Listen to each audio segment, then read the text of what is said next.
बिस्मिल्लाहिर्रहमानिर्रहीम, अस्सलाम वालेकुम। हकीकत टीवी ऑलरेडी आपको कह रहा था ये जंग ख़त्म नहीं हुई, ये सिर्फ एक पॉज लगा है। और पॉज इसलिए लगा है कि इंडिया को एक हमला जो वो एक्सपेक्ट नहीं कर रहे थे पाकिस्तान ने वो कर दिया। और इस सूरत हाल में जो हमने उनके जहाज़ों के साथ किया ये एक पॉज है। जैसे यूक्रेन की जंग आप देखें तो पॉजेज आते हैं, जैसे आपने इजराइल की जंग देखा पॉज आते हैं। एग्जैक्टली इंडिया और पाकिस्तान की जंग में पॉज है। ये लड़ाई यहाँ नहीं खत्म हुई और ये ना होनी है। आप इस बात को जरा समझे आज हुआ क्या है। राजनाथ सिंह डिफेंस मिनिस्टर है इंडिया के। इंडिया का जो डिफेंस मिनिस्टर है राजनाथ सिंह, वो प्राइम मिनिस्टर यानी मोदी के बाद सबसे स्ट्रांग पर्सन है। और वो इतना स्ट्रांग है कि सीडीएस से लेकर आर्मी चीफ से लेकर नेवल चीफ से लेकर एयर चीफ, ये सब लोग उसके आगे हाथ बांधे खड़े रहते हैं। और इसका साइन होगा, इसके सिग्नेचर होंगे तो ऑपरेशन गो हेड होगा। अगर ये कहेगा कि फलाना काम करने, वहां पर आर्मी चीफ से लेकर एयर चीफ नेवल चीफ किसी की जरूरत नहीं है कि वो कोई खुद काम कर सके। तो यहां से आप अंदाजा कर लें वो और उसकी स्टेटमेंट कितनी पावरफुल है। राजनाथ सिंह ने कहा है हम पाकिस्तान को बड़ा क्लियरली बता देना चाहते हैं, ना तो ऑपरेशन सिंदूर अभी खत्म हुआ है, ना ये जंग खत्म हुई है। हम बड़ा क्लियरली कह देना चाहते हैं कि ये सिर्फ एक ट्रेलर था जो हमने पाकिस्तान को दिखाया है। असल फिल्म तो अब चलने वाली है, यानी असल जंग अब शुरू होने वाली है। जो पाकिस्तान समझकर बैठा है कि जंग खत्म हो गई है, आप इंतजार करें, हम आपको बताएंगे कि हमला कैसे किया जाता है। यानी आप ये समझ लें कि इस पूरी जंग के अंदर जो लुब्बे लुबाब है, इस बंदे ने आज जो डिफेंस मिनिस्टर है बड़ा क्लियरली कह दिया है कि ऑपरेशन सिंदूर भी खत्म नहीं हुआ, जो कुछ हुआ सिर्फ एक ट्रेलर था। अब हम पूरी तस्वीर दुनिया को दिखाएंगे। और उसने कहा सिर्फ आप वक्त का इंतजार कीजिए, हम जो करने वाले। अब ये जो वक्त है ये क्या है, देखिए दो चीजें आप जरा समझ लेंगे, ऑपरेशन क्या था और क्या होने वाला था, ताकि आपको सारी चीजें क्लियर हो जाएंगी। इंडिया ने जो अटैक किया था पाकिस्तान पर, जो मुरीद के और हर जगह, हम उन मिसाइलों को रोक नहीं पाए, वो आकर जाकर हिट हुए। एक चीज। नंबर 2 सूरत हाल ये है कि इंडिया ने उसी दिन प्लान किया था कि वो पाकिस्तान में आजाद कश्मीर में फौजें उतारेंगे, ये उनका प्लान था। और राफेल तैयारे वहां से पाकिस्तान पर अटैक करने के लिए उड़ गए थे। अब हुआ क्या इस सारे ऑपरेशन में, 3 चीजों को आपने ज़हन में रखना है और उसमें चौथी भी ऐड कर लें। इंडिया ने पाकिस्तान पर मिसाइल मारे, राफेल तैयारे उस दिन अटैक करने के लिए 7 SU-30 Sukhoi 30 और उसके बाद MiG-29 ये भी तैयार थे। नीचे उनकी फौजें मुकम्मल तौर पर पाकिस्तान में आजाद कश्मीर में एंटर होने वाली थी। और चौथा इजरायली ड्रोन्स। अब हुआ क्या है कि ये सारे के सारे सिनेरियो में एक चीज मसला पैदा हो गया था। अटैक उन्होंने कर दिया लेकिन राफेल तैयारे हमने गिरा दी। तो जब राफेल गिरा दी, Sukhoi 30 MiG-29 ये असल में जब हमने उनके रेडार को जैम किया या हमने उनकी स्क्रीन ब्लैंक कर दी, फिर हमने हिट कर दिया, ये आउट ऑफ सिलेबस आ गया था उनके लिए।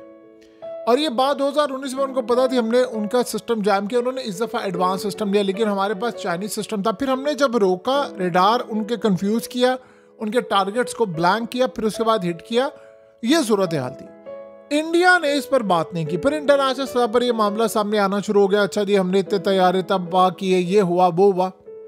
उसके बाद इंडिया ने फेज 2 ऑपरेशन लॉन्च किया। उन्होंने फिर तैयारे नहीं भेजे, ये आप समझ ले, तैयारे नहीं भेजे। उन्होंने फिर जो जंग की वो मिसाइल मारने शुरू किए। पाकिस्तान की 11 मिलिट्री बेसिस को इन्होंने हिट किया और हमने इंटरसेप्ट करने की कोशिश की, जितना हो सका हमने किया। इस सूरत हाल में पाकिस्तान में ड्रोन्स की भरमार आ गई, यानी ऐसी सूरत हाल थी कि लाहौर जैसा शहर भी ना बच पाया। तो इस सारे मामले पर पाकिस्तान ने फिर कर दिया अटैक में हमने S-400 तबाह किए, चीजें तबाह की। उसके बाद वो करने जा रहे थे भयानक जंग, लेकिन फिर अमेरिका बीच में पड़ा। और बहुत सारी सूरत हाल में खाली अमेरिका का ये मामला नहीं था। देखिए ट्रम्प पाकिस्तान का क्या सगा है, आप एक बात बताइए, छोटी सी बात समझे, ट्रम्प पाकिस्तान का सगा है। पाकिस्तान की तो ट्रेड, उनकी औकात ही नहीं है हमारी कि हम उस लेवल की ट्रेड कर सके जो इंडिया कर सकता है। तो फिर इस सारे मामले पर क्या हुआ, क्या ऐसी सूरत हाल, वो असल में चाइना के खिलाफ ये इकदाम भी करवाना चाहता था, इंडिया उस पर तैयार नहीं था। उसने ये जंग बंद करवा दी और उसने प्रेशर डाला, धमकी दी और उसके बाद ये सारा मामला है। अभी तक उन्होंने पानी नहीं छोड़ा। उन्होंने कहा जी सिंता माहिदा तो मुअत्तल रहेगा, हमने ये माहिदा मुअत्तल रखकर आपको नहीं छोड़ना। लिहाजा एक तरफ हमने कहा जी एक्ट ऑफ वॉर है, ये तो होगी। अब ये सारा ऑपरेशन जब हो गया तो अब वो सिलसिला तो बाकी है कि अटैक करने वाला, वो आज़ाद कश्मीर जाने वाला, वो सब लेने वाला। अब मोदी जो बार बार ये कह रहा था कि भाई न्यूक्लियर की धमकी में नहीं आएंगे, फलाना नहीं आएंगे, उसने अमेरिका को सुना, ये पाकिस्तान को नहीं कहा। उसने अमेरिका को और जो 15-20 ममालिक बीच में पड़े हुए थे जो जंग बंद करवा रहे थे, उसमें मिडिल ईस्ट की कंट्रीज भी हैं, बरतानिया भी है, दीगर भी है, उनको उसने सुनाया है। ये तुम ज़हन में रखना, किसी गलत फहमी में ना रहना कि जंग बंद हुई है फलाना ही। अब वो कह रहे हैं कि अब हम अटैक करने जा रहे हैं, दोबारा अटैक करेंगे। और अटैक करने का उन्होंने पैगाम दे दिया है आज पाकिस्तान को कि भाई हम अटैक करने के लिए जा रहे हैं। लेकिन ये अटैक आज के पैगाम से लेकर जो उन्होंने कहा जी वक्त हम सही वक्त पर करेंगे, अनकरीब करने वाले हैं, वो वक्त क्या है? ये वो वक्त है सिर्फ जिसमें वो इस टेक्नोलॉजी का तोड़ ले रहे हैं इजराइल से, यूरोप से और अमेरिका से।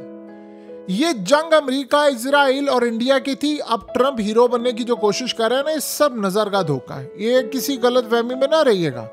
लिहाजा इस सारे मामले में जो हुआ है वो आप सब अच्छी तरह समझ लें कि इंडिया सिर्फ तब तक चुप बैठा है जब तक उसको ये रेडार जैम करने वाली टेक्नोलॉजी का एंटी नहीं मिल जाता। तब तक जिस दिन उसको मिल गया, चाहे उसमें 10 दिन लगे, देखिए मौजूद तो है ना, आफ्टर ऑल इजराइल के पास है, बहुत सारे ममालिक के पास है, लेकिन चाइना भी तो एडवांस है। अब चाइना ने तो दिया है सरप्राइज। पहले चाइना दुनिया के अंदर जाना जाता था माल बेचना, चीजें बेचनी। चाइना इस हवाले से थोड़ी जाना जाता था टैंक्स देने, जहाज, रेडार सिस्टम, आर्टिफिशियल इंटेलिजेंस। ये तो आप सोचे कितने साल हो गए चाइना को। चाइना ने कोई जंग लड़ी है, चाइना का तो जंगों से कोई ताल्लुक ही नहीं है। तो लेकिन उसकी टेक्नोलॉजी कहीं ना कहीं तो टेस्ट होनी थी, वो पाकिस्तान ने टेस्ट कर दी। अब पाकिस्तान के साथ जब टेक्नोलॉजी, मिसाइल और जहाज, हमने तो F-16 भी इस्तेमाल नहीं किए, वरना इंडिया रोता रोता अमेरिका को कहता अमेरिका के पास सारी चीज़ें होती हैं। हमने तो चाइनीज़ जेट्स इस्तेमाल किए, चाइनीज़ मिसाइल इस्तेमाल किए, हमने जो S-400 भी तबाह किया वो भी F-17 थंडर ब्लॉक 3 से किया था। हमने तो किसी सूरत नहीं किया कोई दूसरा इस्तेमाल। लिहाजा इस सारे मामले पर अब इंडिया का हमला बाकी है और ये जंग बाकी है। ये जो इंडिया के अंदर मोदी की पॉपुलैरिटी है, ज़मीन बोझ हो रही है। आप ये ज़हन में रखिए, ये ज़मीन बोझ हो रही है। वो पॉपुलैरिटी उसके ऊपर जा नहीं रही, वो बुरी तरह तबाह हुई है क्योंकि इंडिया में लोग शदीद गुस्से में हैं, बहुत ज़्यादा गुस्से में। एक तो देखिए इंटरनेशनल मीडिया ने, आप फ्रांस का अगर देख लो तो फ्रांस ने भी कह दिया चाइनीज़ जहाज़ों को बरतरी यानी राफेल गिरे। आप इकोनॉमिस्ट मैगजीन को देखें, आप दुनिया भर के मैगजीन को उठा लें, अखबारात को उठा लें, उन्होंने क्लियरली कहा राफेल गिरे। तो इंडिया इस सारी सूरत हाल में चुप करके तो नहीं बैठ सकता। अब जाहिर सी बात है, भारत के अंदर जब ट्रंप ने भी आकर कह दिया कि मैंने जंग बंद कराई तो गुस्सा तो है। और ऊपर से ट्रंप ने जो बयान दे दिया है कि जी अब तो आईफोन भी इंडिया में नहीं बनेंगे, इस बात पर भी गुस्सा है। इवन कि आप अंदाजा करें, कंगना रनावत ने ट्वीट कर दी ट्रंप के खिलाफ कि वो मोदी से जेलस होता है। और उसके बाद फिर उसने कहा कि हमारे यानी बीजेपी का जो सदर है उन्होंने मुझे कॉल किया और मुझे ट्वीट डिलीट करनी पड़ी। यानी इस लेवल पर तल्खियां हैं भारत की और अमेरिका की। तो क्या मोदी चुप करके बैठ जाएगा? जो सूरत हाल है ये इसी तरह चलती रही तो इस दफ़ा 240 सीटें मिली हैं 300 से कम होकर। ये आप ज़हन में रखिएगा, अगली दफ़ा आप 125-150 सीटें भी लेने की पोजीशन में नहीं होंगे। और राहुल गांधी आसानी के साथ प्राइम मिनिस्टर अगला बनता नजर आ रहा है। और खाली ये मामला नहीं है, देखें दिल्ली में इलेक्शन जीती है बीजेपी, और बीजेपी अपनी पॉपुलैरिटी की वजह से नहीं जीती, आम आदमी पार्टी की नौटंकियों की वजह से वो हारे हैं। ये आप ज़हन में, लोग फेडअप हो गए थे इनसे बहुत ज़्यादा। तो आप इस बात को अच्छी तरह समझ लें कि अब मोदी, ये स्टेट इलेक्शन वहाँ पर होते हैं, वो बुरी तरह मुतासिर होंगे कि भाई तुमने जवाब क्यों नहीं दिया। आप 1000 दफ़ा कहते रहे, आप अगर पूरे पाकिस्तान के एक कोने में भी मिसाइल मार देते, लेकिन आपने पाकिस्तान के अटैक के बाद सरेंडर किया तो आपकी शिकस्त है। आप फिर जो मर्जी दुनिया को कहते रहे हमने ये किया वो किया। भाई उनसे सवालात पूछे गए थे, उधर डिफेंस मिनिस्टर के लोग आए हुए थे जो एयर मार्शल सारे, उनसे कहा 99 के स्कोर पर भी आकर कभी कोई बंदा अपनी यानी कैप्टन हो, 99 का स्कोर हो, मैच जीत रहा हो तो इनिंग डिक्लेयर करता है? उसके पास कोई जवाब नहीं था। नहीं हमारे कुछ चीज़ें थी, मोटिव्स थे, फलाना थे, हमने टारगेट्स अचीव किए। आप असल में टारगेट नहीं अचीव किए, आप डर गए थे। लिहाजा इस सारी सूरत हाल के अंदर असल मसला ये है कि सिर्फ वो इस टेक्नोलॉजी का वेट कर रहे हैं और उन्होंने अनकरीब लेनी, और वो इसको टेस्ट करें हमने इसको बाईपास कैसे करना है। आजकल हो रहे हैं एक्सपेरिमेंट और वो इस टेक्नोलॉजी को बाईपास करना चाह रहे। जैसे उन्होंने ये कर लिया वो अटैक करने के लिए आ जाएंगे। फिर हमारा क्या जवाब होगा वो तो सरप्राइज ही होता है हर दफ़ा। वो इस दफ़ा भी आप देख लेंगे सरप्राइज ही होगा इंशाल्लाह।